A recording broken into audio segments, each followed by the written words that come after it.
Good morning mga bata or good morning mga kidus, no? Welcome na naman kayo dito sa ating panibagong vlog sa araw na ito. Pagpapatuloy natin yung Tagalog English tutorial natin. So gagamit na naman tayo ng ibang mga sample tulad ng makikita ninyo sa video. Ito. So unahin na natin, hindi na natin papatagalin. So unahin na natin ito. So ito ay sa wikang Tagalog, no? Kung familiar kayo rito, ito ay patatas, no? So mas madalas nakikita natin dito sa palengke kasi napaka-popular ng root crops na ito. So kung nakakakain din kayo ng mga chichirya, mga junk foods katulad ng potato chips, so mula yun dito sa patatas. So patatas siya sa Tagalog at ang katumbas sa wikang English ay potato.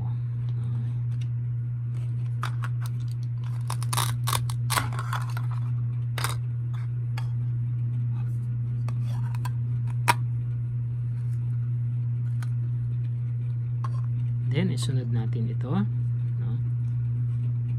So ito mas madalas natin makikita sa kapag nagluluto ang ating mga nanay, tatay, o mga magulang natin, o yung iba pa nating mga kakilala na mahilig magluto. Baka kayo natututo na rin kayo magluto, gustong-gusto nyo yung pagluluto dahil mahilig kayo sa mga foods. So bilang pampalasa, lagi natin ito makikita sa kusina, no?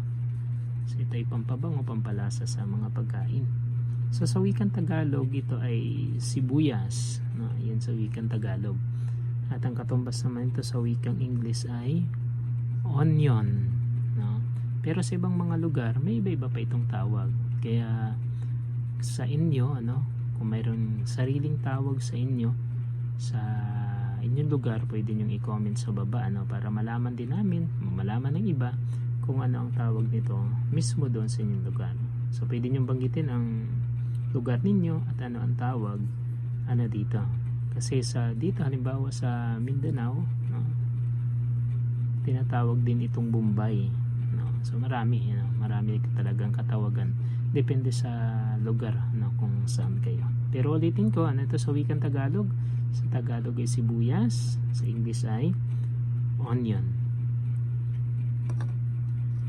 Dito tayo sa ikatlo, so ito napaka-familiar siyempre sa atin kasi nga mayroon ding mga ginagawang mga junk foods or chichirya mula rito, at siyempre pa may mga naglalako din, mga nagtitinda, kaya madalas nakakain ito natin, kagaya ng mga sweet corn, di kaya yung iba pang mga chichirya na may mula din sa pagkain ito. So ito sa wikang Tagalog? Sa wikang Tagalog, ito ay mais, so ang katumbas nito sa wikang English ay corn.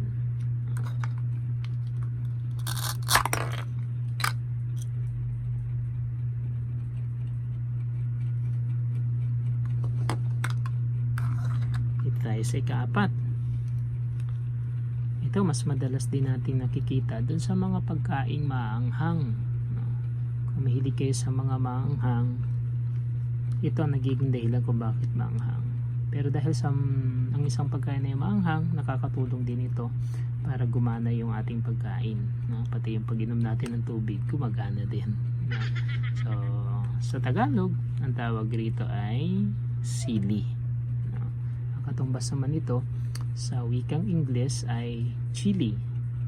At ang sili ay may napakaraming mga uri o variety. At itong ikalima natin na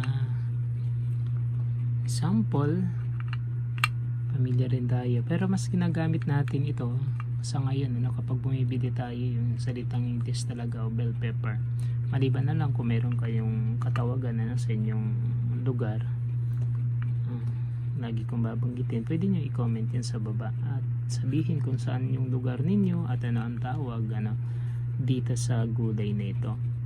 So sa English ito ay bell pepper, pero ang katumbas nito sa sa wikang Tagalog ng bell pepper na ito ay siling kampana, kaya ginamit yung salitang kampana kasi mula doon sa salitang bell, So sa ibang mga lugar ay katawagan din sila dito na siling lara, no? Para specific yung medyo sweetened or medyo matamis na uri ng siling kampana o bell pepper.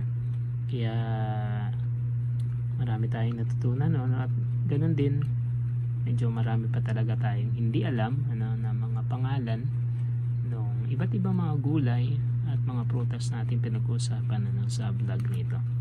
So yun lang mga kidus, no? So review tayo ng mga natutuhan natin dito sa vlog natin. Siyempre ito, bell pepper, sa wikang Tagalog ay siling kampana, patatas or potato sa English, mais, corn, sibuyas or onion, at ganun din itong sili, na chili naman sa English. So kung meron kayong mga anak, kamag-anak, mga pamangkin na maliliit pa na gustong matuto ng mga basic na mga kaalaman, so pwede nyong i-share itong video natin para matuto din sila sa ating mga vlog or di kaya sa ating mga lesson na dito sa page na to. So yun lang mga kidus, bye bye.